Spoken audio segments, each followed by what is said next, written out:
Hey, bonjour tout le monde, j'espère que vous allez bien, bienvenue dans une nouvelle vidéo dédiée à Ansible et à AWX. Dans cette 80e vidéo dédiée à Ansible, on va s'intéresser donc à AWX et à la gestion des utilisateurs, des permissions plus généralement. Donc c'est une étape assez importante. Alors ce qu'on va faire dans AWX, ça va être le cheminement un petit peu suivant. Donc là aujourd'hui on va s'intéresser aux accès. Voilà, donc ça va nous permettre de faire des choses avec AWX, de gérer des pools de personnes, etc. Donc c'est le but de la vidéo d'aujourd'hui pour comprendre un petit peu mieux les accès. Ensuite, on fera une autre vidéo sur l'inventaire. Alors ça peut paraître anodin, mais il y a beaucoup de petites choses à voir d'un point de vue graphique pour bien gérer ces choses-là, c'est pour ça que je les segmente. Puis dans une autre vidéo, ce qu'on fera, c'est on va s'intéresser ensuite au project. On fera un project de type manuel et puis on verra derrière comment faire jouer utiliser un template au sens AWX, pas au sens Ansible du terme, pour pouvoir faire en sorte de lancer notre premier project. Alors aujourd'hui, on va s'intéresser à la partie plus ou moins fun, on va dire, mais plutôt moins fun que les autres, c'est celle de la gestion des utilisateurs. Donc là, on s'est connecté, donc suite à l'installation qu'on avait fait lors de la vidéo précédente. Je vous montrerai ensuite en termes d'installation. Alors je peux déjà vous montrer brièvement. Donc j'ai refait l'installation tout simplement parce que je vous en avais parlé. On est avec Docker, l'idée c'est quand même d'avoir un peu de persistance de la donnée, d'être un peu structuré, etc. Par défaut, AWX installe les choses dans le point AWX dans la home de l'utilisateur, enfin bref, pas mal de petites choses pas très funky. Alors vous verrez au fur et à mesure sur AWX, si vous le pratiquez aussi, il y a des choses je trouve pas l'outil hyper finalisé sur certains aspects. Il y a des choses qui ne fonctionnent pas d'ailleurs. C'est plus ou moins sympa. Par exemple, AWX, ce qui peut se passer, c'est qu'une fois que vous lancez l'installation, la page va mettre du temps à venir. Et ça m'est déjà arrivé de simplement arrêter et redémarrer la VM. Et finalement, je récupère AWX rapidement ou faire un restart de conteneur. Je récupère AWX rapidement, il était finalement installé. Donc il y a des petites choses comme ça. Bon, après ça fonctionne plutôt quand même globalement pas mal. Mais j'en suis pas un énorme utilisateur. Et ça me convainc pas de l'utiliser au-delà de ça, quoi. Alors, moi ce que j'ai fait simplement, on verra ça dans la vidéo principalement relative au project de type manuel.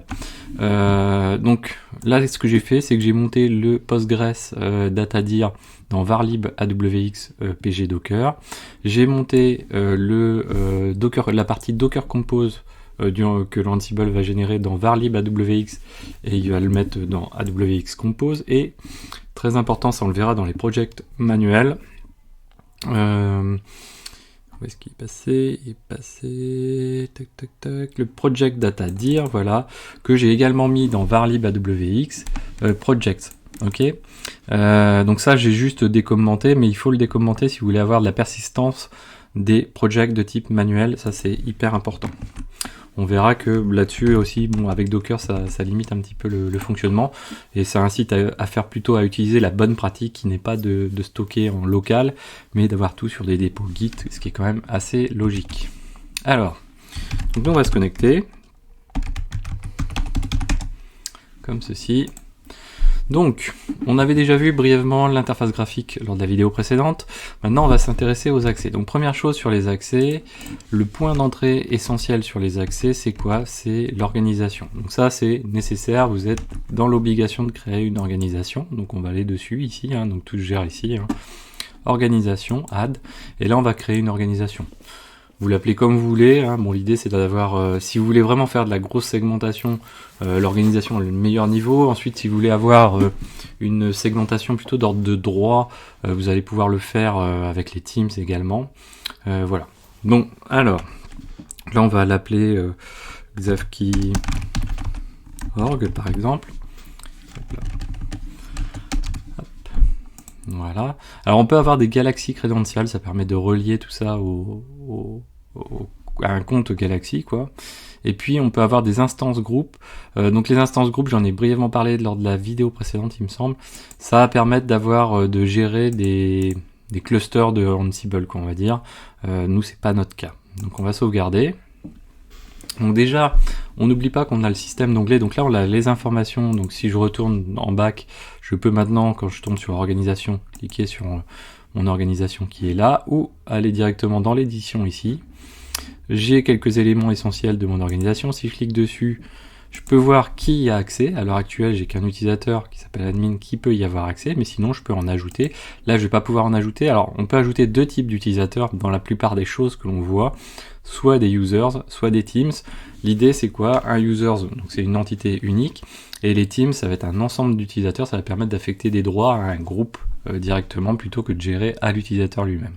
Donc là, si je clique sur users, bien sûr, j'en ai pas d'autres, donc il va rien me proposer. À côté, donc on a les teams. Donc là, on n'a pas de teams d'affecter à cette organisation-là. Donc voilà, on n'en a pas. Et les notifications, c'est pareil, on n'a pas couplé de notifications à cette organisation-là. Les notifications, je vous rappelle, c'est via des mails, via du Slack et autres, de notifier les résultats de job, etc. Donc ça, c'est une première chose, on est obligé de le faire. Ensuite, on peut avoir une Teams, on n'est pas obligé d'en avoir. Donc ça, on peut passer directement à l'échelon user en dessous. Sauf que, comme je vous le disais, si on veut gérer les droits pour un ensemble de personnes, le plus simple, c'est la Teams, et ensuite de mettre les users dedans et gérer uniquement l'accès ensuite au project, etc. pour une team donnée, ce qui est quand même un petit peu logique. Donc là, par exemple, on va créer une Teams DevOps, on va mettre.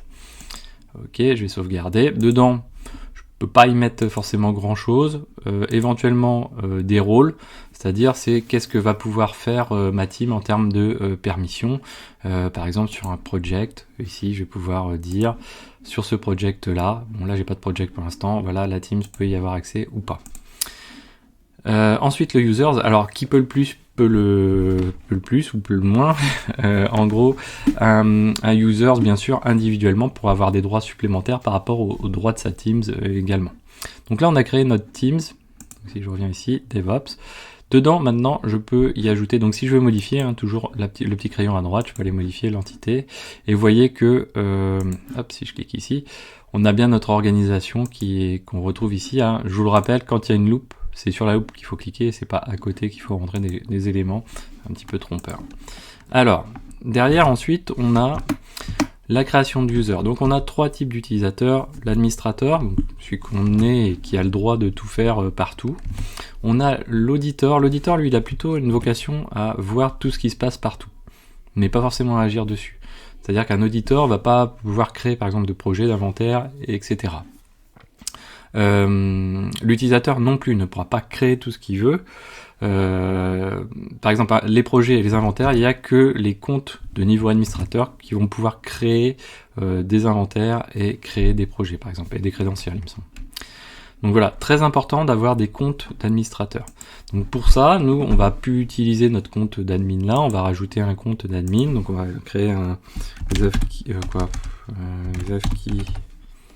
underscore admin. Et puis là, je vais lui mettre ceci. Password, moi je vais mettre password, voilà. Hop. Et pareil ici. Ok.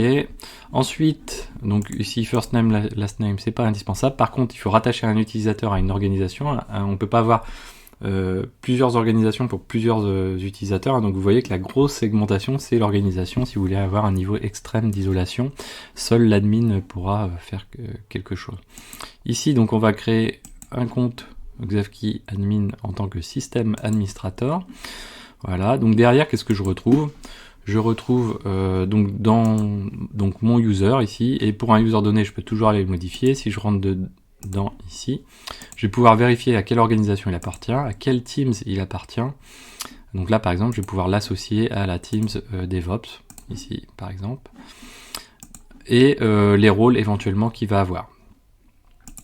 On va créer ensuite un autre utilisateur qui va être exafkey auditor. Donc, hop. Ok.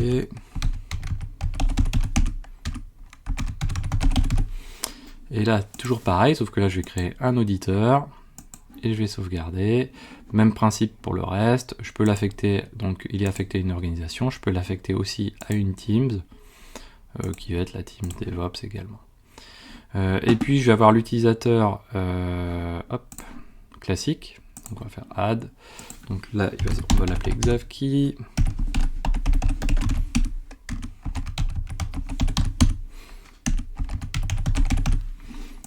Voilà, et lui, il est de type normal. Ok. Donc du coup, si déjà on fait un test, si je me log out, si je me connecte en tant que Xavkey tout court, donc en tant qu'utilisateur normal, hop là. Voilà. Qu'est-ce que j'ai? Vous voyez que finalement ici, j'ai pas de bouton add quand je me promène, alors sauf dans les crédentials. Dans le project, je peux pas. Alors les crédentials, parce que c'est sans impact, hein, tant qu'on ajoute, on peut, mais on pourra pas les modifier. L'inventaire, on n'a rien. Les hosts, on peut pas non plus en ajouter. Les organisations, encore moins. Les utilisateurs, encore moins. Les teams, non plus. Donc, par défaut, un users n'a pas de droit, si ce n'est ceux qu'on va lui attribuer au fur et à mesure, globalement au niveau des projets, des inventaires, etc. Ensuite, on a le niveau auditeur. Audi. Oula, j'ai du mal. Auditeur. Donc, voilà. Et là, quand je suis au niveau auditeur, c'est un petit peu différent. Si je me rends sur les templates, alors ouais, on va pas trop voir l'exemple. Je peux pas modifier. Par contre, je peux consulter, y compris des choses sur lesquelles je n'ai pas, j'ai pas besoin d'activer de droit pour voir les choses. C'est-à-dire que tout ça, je vais pouvoir le voir. Les organisations, je vais pouvoir les voir. Les users, je peux les voir tous. Je peux même les consulter leurs droits. Par contre, je vais pas forcément pouvoir modifier les choses. Vous voyez ici, je peux pas aller modifier l'utilisateur comme ça, si ce n'est moi-même, mais je peux pas me modifier non plus. Je pense pas que je puisse me passer administrateur, ça me semble étonnant. Quoique, peut-être. Je sais pas, c'est assez étonnant du coup si on peut faire ça. La Teams, je peux pas non plus la modifier, vous voyez, donc voilà, quelque chose d'assez limité. Et puis bien sûr, donc le compte d'admin, qui lui peut tout faire. Donc lui va pouvoir aller du coup par exemple créer un projet. Donc là si je me mets dans alors les projects, avant de les créer il me faut non, ça c'est pas mon utilisateur d'admin, pardon, je me disais c'est bizarre. Xavkey_admin. Et là si je fais ça, donc là si je vais dans template, je peux créer des templates, credential, project, inventory, host, etc. Donc voilà, pas de souci pour pouvoir faire ça. Quoi d'autre encore? Donc très important, les teams, ce qu'il faut avoir en tête, c'est que c'est pas du tout obligatoire, donc on peut créer des utilisateurs qui ne sont pas dans des teams, parce qu'on est très peu nombreux, si on est 4-5, ça vaut pas forcément le coup, encore que le gros intérêt, c'est qu'on met tout le monde dans la même teams, et quand on va vouloir affecter pour un projet donné, dire voilà, je veux que toutes les personnes qui sont là n'aient des droits qu'en lecture ou aient des droits qu'en update, et bien à ce moment-là, je vais pouvoir le faire avec la team et je vais dire, tiens, pour toute la team, tu m'affectes ces droits-là, puis si j'ai besoin ponctuellement de faire quelque chose, je pourrais faire quelque chose de complémentaire. Voilà, donc ça, c'est vraiment la gestion des droits au sens de AWX. Donc l'organisation mère qui permet vraiment de faire une segmentation. Vous voyez que l'admin, lui, il a le droit de rajouter une autre organisation. Donc on va l'appeler new org, par exemple, celle-ci. Je vais la sauvegarder. Donc là, j'ai deux organisations. Et si on se souvient, les autres utilisateurs n'ont pas forcément accès à celle-ci. Donc si je me mets en tant que Xavkey password, hop. Donc là, si je regarde dans l'organisation, je ne vois que l'organisation dans laquelle je suis. Si je me mets en tant que auditeur, Xavkey auditor, toc. Donc là, si je me rends dans l'organisation, lui, comme c'est un auditeur, il peut les voir, par contre, il ne peut pas les modifier. Donc il ne va pas pouvoir les modifier, celle-ci, ok. Donc voilà, quelque chose d'assez important. Et de la même manière, du coup, on peut créer un autre utilisateur qui va voir que new org. Hein. Donc si je crée un autre utilisateur, hop. Ouais, alors il faudrait que je change quand même de droit. Je vais me mettre en tant qu'administrateur, du coup. Comme ceci. Et là, si je crée un autre utilisateur, où est-ce que je suis? À chaque fois je confonds. Hop, Xavkey_admin.